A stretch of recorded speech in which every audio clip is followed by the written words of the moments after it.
सलगच्या सुट्ट्या आणि सरत्या वर्षाला निरोप देत नववर्षाच्या स्वागतासाठी महाराष्ट्रातील असेल किंवा देशभरातील पर्यटक जे आहेत ते सध्या कोकण एक्सप्लोर करायला येत आहेत.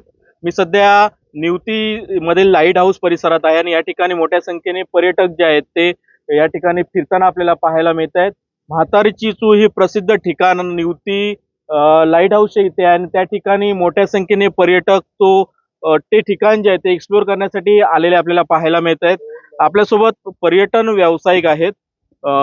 मोठ्या संख्येने पर्यटक या ठिकाणी येण्याचा आग्रह करतात. तुम्ही पर्यटकांना या ठिकाणची ट्रिप घडवता, कोणकोणते पॉइंट दाखवतात? आम्ही ह्या बोटिंगच्या दरम्यान एक सुरुवातीला गोल्डन रॉक म्हणून किल्ले निवतीला आहे, तो एक पॉइंट दाखवतो. त्यानंतर जुनं लाईट हाऊस, नवीन लाईट हाऊस, म्हातारीची चूळ, जे काय पाण्याच्या प्रेशरने जो नॅचरल शॉवर येतो त्याला ते म्हातारीची चूळ म्हणून आम्ही बोलतो. त्याचप्रमाणे एक पक्ष्यांचं बेट आहे, स्विफ्ट पक्षी म्हणून, भारतीय पाकुळी म्हणून त्याला बोललं जातं. त्यांचे एक वैशिष्ट्य म्हणजे ते एक लाळेपासून घरटी बनवतात. त्याचप्रमाणे 2 खडकांमधली राईड, ह्या गोष्टी आम्ही एक्सप्लोर करतो. पर्यटकांना या ठिकाणी बोटीतनं सफर केली जाते. आपल्यासोबत पर्यटक आहेत. तुम्ही आता निवती समुद्र किनाऱ्यावरनं इथे लाईट हाऊस पर्यंतची पर्यटन सफर केलेली आहे. पर्यटन सफर कशी वाटली आणि काय अनुभव सांगा? पर्यटन सफर अगदी छान होती, खूप छान वाटलं. आम्ही न्यू इयरच्या आणि ख्रिसमसच्या सुट्ट्यांच्या हिशोबाने 4-5 दिवसाचा प्लॅन कोकणासाठी केलेला होता आणि निवती बीच आम्ही सिलेक्ट केलं होतं. तर निवती बीच आणि हे जे 4-5 पॉईंट आहेत, म्हातारीची चूळ असेल, डॉल्फिन पॉईंट असेल, old light house, new light house, सगळे एकदम बघण्यासारखे आहेत. कोकणातील सर्व जे लोक आहेत त्यांनी आम्हाला पोलाइटली वेलकम केलेलं आहे आणि सर्व कोऑपरेटिव्ह हेल्पफुल आहेत. सगळी हेल्प करतात, व्यवस्थित काळजी घेऊन आम्हाला ही राईड पूर्ण सेफली यांनी आम्हाला करू घातली. आणि म्हातारीची चूळ हे पॉईंट हे बघण्यासारखे आहेत. आवर्जून वर्षातून एकदा तरी इकडे यायला पाहिजे. अनुभव छान आहे. रोजच्या धकाधकीच्या जीवनातून आज आम्ही इकडे आल्यानंतर आम्हाला अतिशय फ्रेश वाटतंय.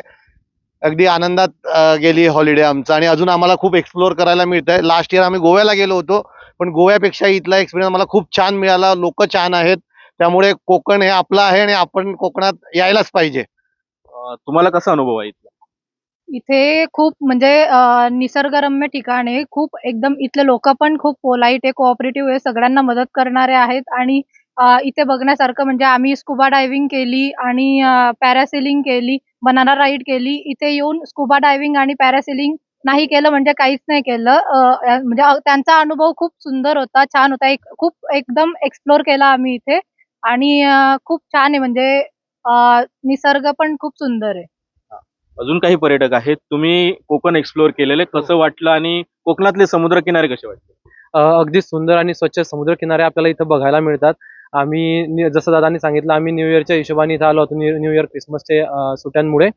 तर आम्ही आमच्या मित्रांनाही सांगू की निवती बीच, भोगवे बीच सारखे काही ठिकाणे इथे आहेत जे फारच स्वच्छ आणि सुंदर समुद्र किनारे मालवणला मिळालेले आहेत.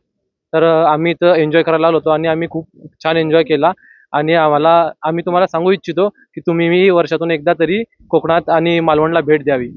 नक्कीच. तर मोठ्या संख्येने पर्यटक जे आहेत ते सध्या कोकण एक्सप्लोर करायला आलेले पाहायला मिळत आहेत आणि प्रामुख्याने निवतीवरून म्हातारीची चूळ हे ठिकाण जे आहे त्या ठिकाणी एक्सप्लोर करायला मोठ्या संख्येने पर्यटक बोटीने या ठिकाणी येताना पाहायला मिळत आहेत. कॅमेरा पर्सन परेश सदाशिव लाड, एबीपी माझा, निवती, सिंधुदुर्ग.